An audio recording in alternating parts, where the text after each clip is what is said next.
मालवणमधील राजकोट किल्ल्यावरील छत्रपती शिवाजी महाराजांचा पुतळा जो आहे तो कोसळलेला आहे आणि यावरनं सध्या राजकारण रंगलेलं पाहायला मिळतंय। या संदर्भात बोलण्यासाठी आपल्यासोबत शिक्षण मंत्री दीपक केसरकर आहेत। केसरकर, ज्या पद्धतीनं या संदर्भात राजकारण केलं जातंय, काय सांगाल या सगळ्या गोष्टीवर? काय प्रतिक्रिया असेल? घडलेली घटना ही अत्यंत दुर्दैवी आहे।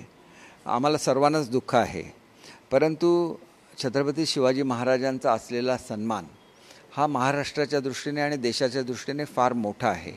मला असं वाटतं की वाईटातून काहीतरी चांगलं घडावं आणि म्हणून हा पुतळा उभारत असताना घाईघाईमध्ये हा पुतळा उभारण्यात आलेला होता, कारण तो नेव्ही डे होता आणि नेव्ही डेच्या वेळेला दोन गोष्टी महाराष्ट्राने प्रकर्षाने बघितलेल्या आहेत की नेव्हीचा जो फ्लॅग आहे त्याच्यावर छत्रपती शिवाजी महाराजांचं बोधवाक्य आलेलं आहे। त्याच्यामुळे त्यावेळेला पंतप्रधान महोदय ज्यावेळेला नेव्ही डेला सिंधुदुर्ग किल्ल्याला भेट देणार होते आणि नेव्ही डेचं त्या ठिकाणी लोकार्पण करणार होते, त्या दिवशी या पुतळ्याचं सुद्धा लोकार्पण झालेलं होतं। मला असं वाटतं की अरबी समुद्रातला महाराष्ट्र शासनाने प्रस्तावित केलेला पुतळा अद्याप होऊ शकलेला नाही, त्याला ती बाब कोर्टामध्ये आहे। त्याच्यामुळे इथला जो आता नवीन पुतळा होईल, काल मुख्यमंत्री महोदयाने असं घोषित केलेलं होतं की जसा पुतळा होता तसा आम्ही पुन्हा उभा करू, परंतु सिंधुदुर्गवासियांच्या वतीने आणि सर्व शिवप्रेमींच्या वतीने माझी अशी मुख्यमंत्री महोदयांना नम्र विनंती आहे, जी मी प्रत्यक्ष भेटल्यानंतर बोलेनसुद्धा त्यांच्याशी, उपमुख्यमंत्री महोदयांची, की अतिशय भव्य असा पुतळा या ठिकाणी उभा राहावा आणि छत्रपतींच्या लौकिकाला साजेसं असं त्यांचं स्मारक सिंधुदुर्गमध्ये व्हावं।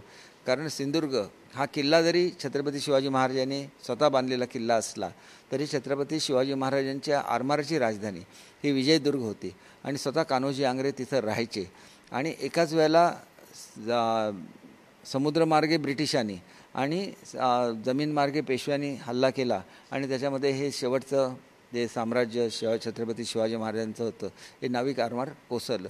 हा इतिहास आहे आणि त्या इतिहास आपल्याला पुनर्जीवित करायचा आहे की इथून थेट मुरुड जंजिऱ्यापर्यंत छत्रपती शिवाजी महाराजांचा एक हाती अंमल हा संपूर्ण अरबी समुद्रावर राहिलेला आहे आणि अरबी समुद्रामध्ये त्यांचं स्मारक असावं ही अतिशय योग्य बाब आहे। तर मला असं वाटतं की हा पुतळा होत असताना हा 25 फूट, साधारण 26 फुटाचा पुतळा होता, 26 फूट उंचीचा, याच्याऐवजी 100 फूट उंचीचा पुतळा ह्या ठिकाणी व्हावा आणि 50 फुटाचा पेडेस्टल व्हावा, जेणेकरून संपूर्ण मालवण शहरातून हा पुतळा दिसावा आणि भारतभरातले लोक इथं यावे। आणि हे करत असताना याचा परिसर आहे त्याचासुद्धा विकास करावा।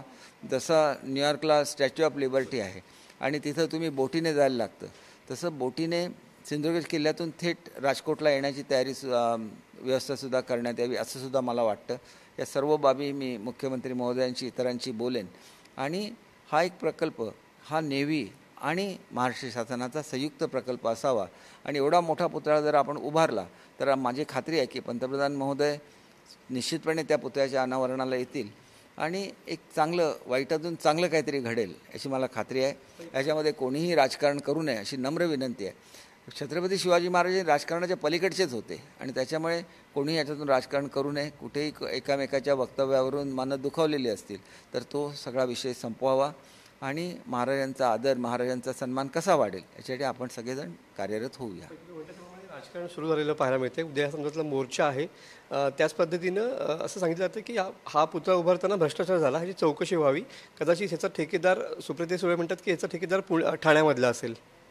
हे बघा, बोलायचं, काहीही बोलायचं, वाईट बोलायचं, याला काही लिमिट नसतं। आम्ही सुद्धा अनेक गोष्टी वाईट बोलू शकतो, आदर असतो, आदर नेहमी राखायचा असतो। काय संबंध आहे ठाण्याचा आणि पुतळ्याचा?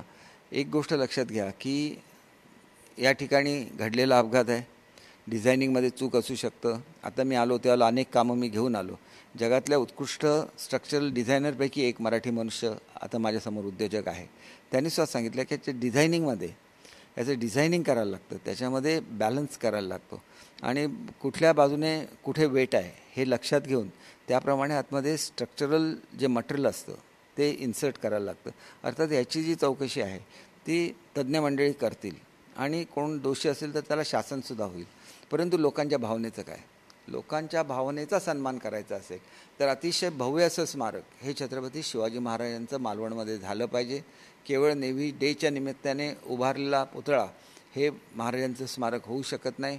आजूबाजूचा परिसर ॲक्वायर करून त्या ठिकाणी जेटी बांधून त्या ठिकाणहून वाहतूक सुरू करून राजगड ते सिंधुदुर्ग हे जर जोडलं गेलं तर ते खऱ्या अर्थाने छत्रपतींना नमन आणि आदरांजली ठरेल असं मला स्वतःला वाटतं.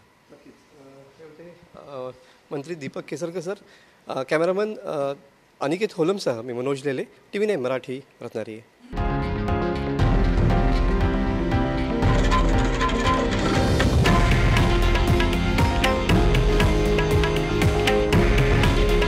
हे आहे देशातील नंबर 1 न्यूज नेटवर्क आणि आपण पाहत आहात TV9 मराठी. काळजी तुमची, हित महाराष्ट्राचं.